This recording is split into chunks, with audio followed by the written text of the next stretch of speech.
Hi, Jamie here at Sovereign Hobbies.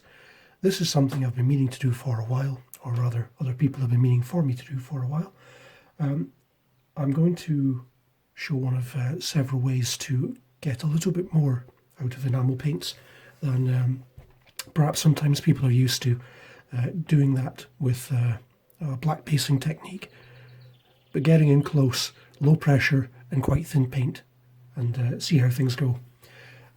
I've been asked to start from opening the tin just to see a little bit about preparation of the paint and everything as well.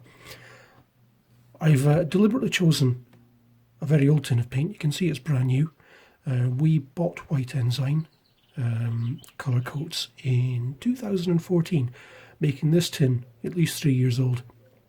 Everything will be settled at the bottom. The point of using this is to demonstrate that providing the lid has been kept sealed, there's absolutely nothing to stop you completely recovering an enamel paint to as new condition. I'm going to crack the lid off without any shaking. In my opinion, shaking is a bit of a waste of time. Stirring is what's required, the opposite of James Bond. So we can see that the pigments have settled out of the paint over the past few years. That is no barrier to any sort of success. This is a Tamiya stirring stick. We can use this. You can see that you can get some lumps from the bottom. I could stir that, but there is a far easier way to do it, and that's using a relatively inexpensive electric paint stirrer, which I shall demonstrate thus. If you don't have one of these, I'd highly recommend you get one. This is a Master Tools type. I think it cost me around £5 to £7, something like that. It's important to make sure you're in the paint before you turn it on, otherwise you'll end up with some fantastic designs on your walls and clothes.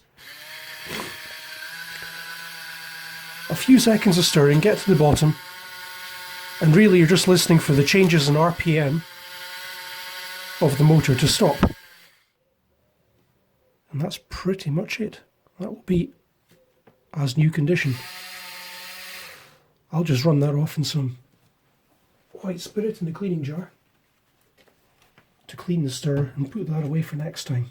I can also get rid of the jar, make myself some space. So for this today, I'm going to be using my trusty old Badger 150. It's ancient, that airbrush, but it just keep working. It's fitted with the 0.3mm, I think, fine nozzle and needle. And I'm going to mix this up using Colourcoats Thinners. It's a naphtha-based thinner, but with some additives, and it gives me a nice blend between the lack of smell that you get without using cellulose, but with drying times closer to cellulose.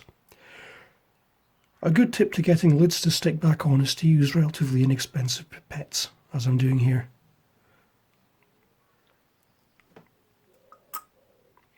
I'm going to use 2 pipettes of paint and 2 of thinners to give me a 50-50 mixture.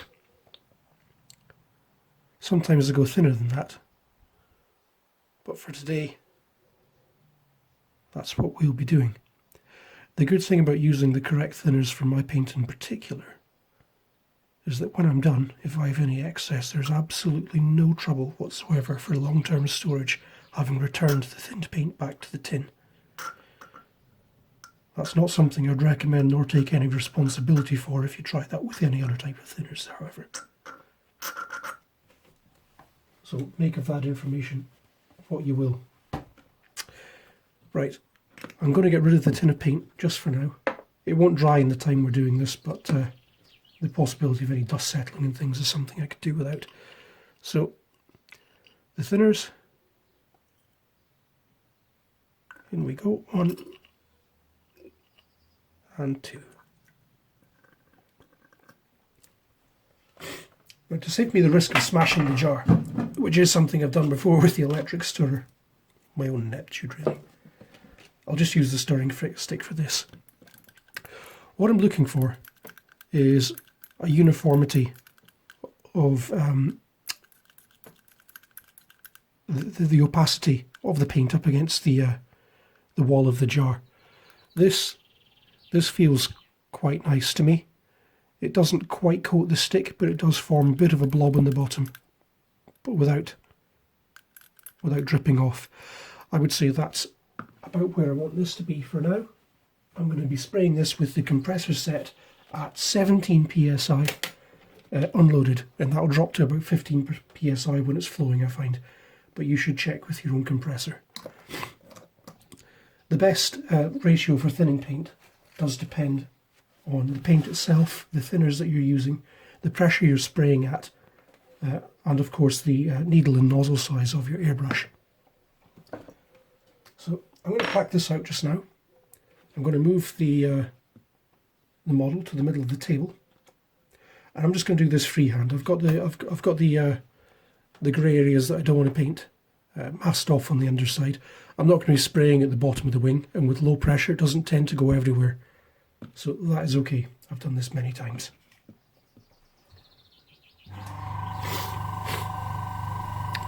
The interesting thing before starting, I think one of the reasons that people end up with long drying times with enamels or find them unpleasant to use is they're spraying too far away, and with the needle valve cracked quite a long way open. I'm going to be barely flowing.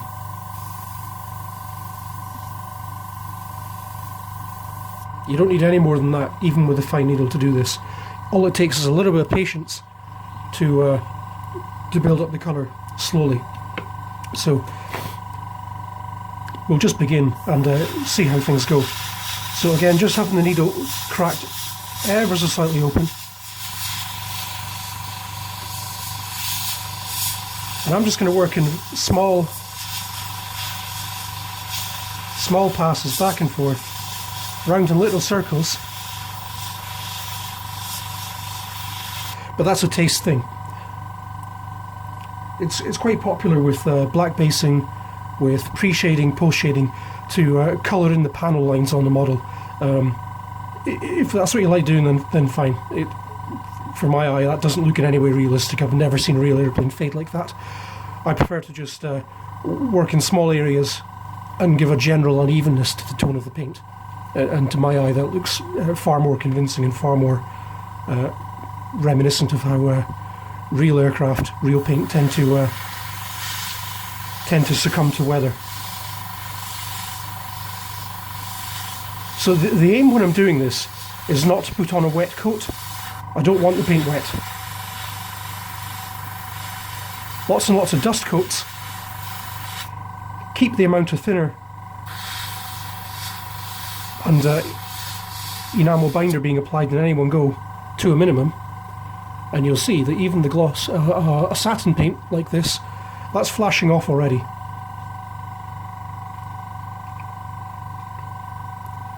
If I need more coverage, I can always come back. Right, I'm going to concentrate just for a minute. I'm not very good at doing things I'm talking at the same time.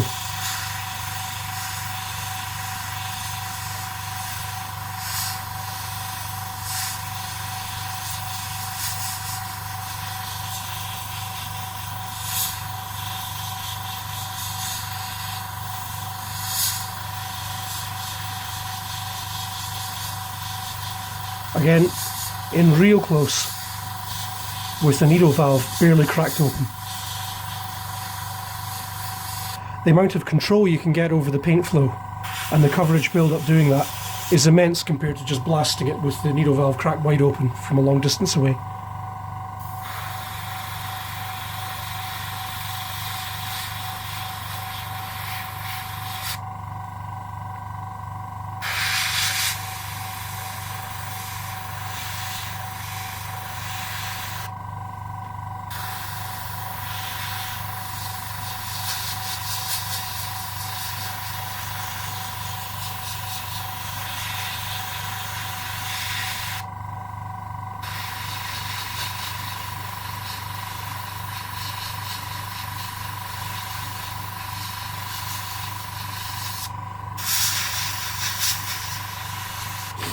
It occurs to me while I'm doing this that I've actually neglected to mask off the sky band, which I'll admit's a mistake, and not in any way by design. However, while I've done it, I might as well give you the object lesson in that getting close in, I haven't oversprayed that at all. I will, however, stop the video and go back and fix that before I carry on, because the position is untenable as it stands. If you'll just excuse me. Hi, we're back again, and I have corrected my error. Now, to carry on. I just need to colour in up to the sky band here. Come on. I sometimes find that if things start to stick a little, just a high flow blast away from the model is just what's in order.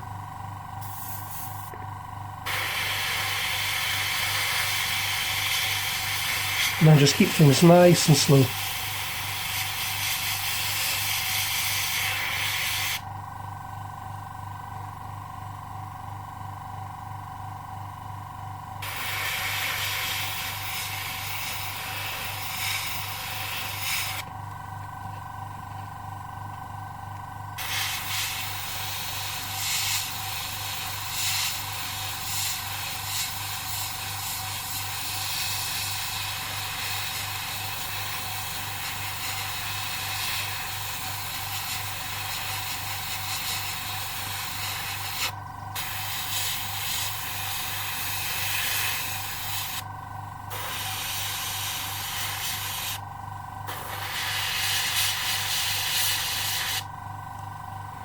I'll stress again, my aim here is not to build up a completely even and solid coat of paint. I quite like the general patchiness of, well, basically not doing that.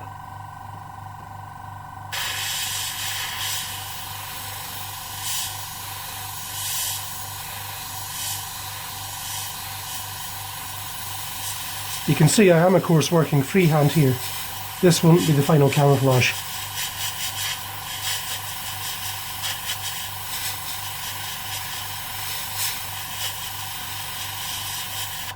Once I've achieved the coverage that I'm looking for here,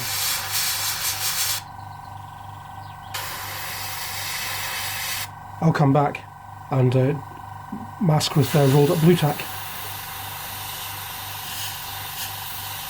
to give me relatively hard masking for the RAF disruptive camouflage, but without being quite as harsh as using masking tape.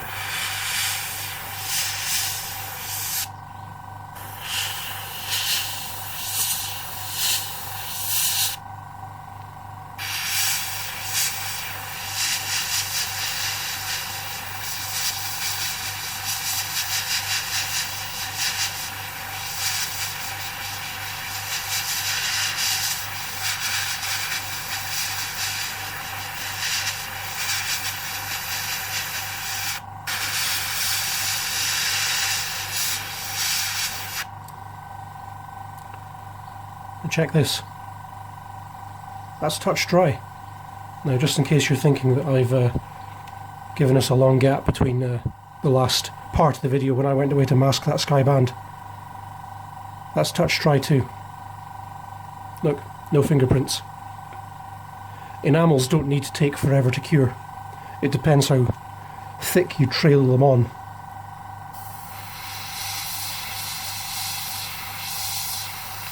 But doing it this way, you can get things done pretty quickly.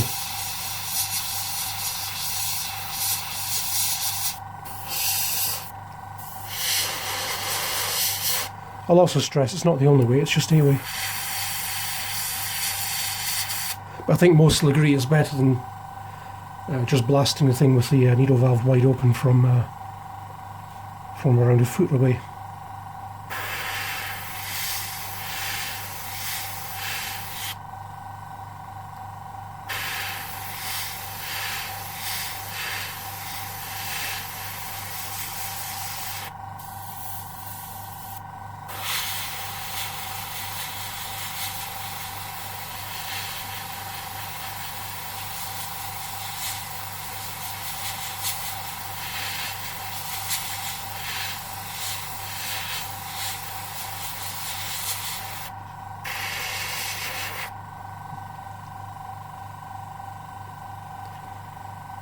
Another little thing I like to do, you can't do this with trigger action airbrushes, but with proper dual action you can.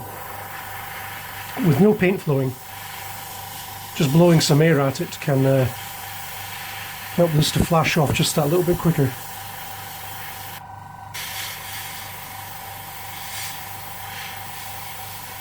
That's particularly useful for doing some of the more troublesome colours, like yellows for example.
Just to prove the point, touch dry. I'm not saying a necessarily mask over it, I certainly wouldn't brush paint over the top of that. That'll need a few more days to cure before brush painting. You can really drag things up with oils. But in the interest of just getting on with spray painting a model in the usual sort of sense, there's absolutely no reason at all why this can't be done just as quick as using any water-based acrylic. I hope that's of some use. When it's done, I'll just be cleaning the airbrush out with some white spirits. Any old cheap stuff will do for that. There's no need to be too precious about cleaning. There we go. Thanks for your time.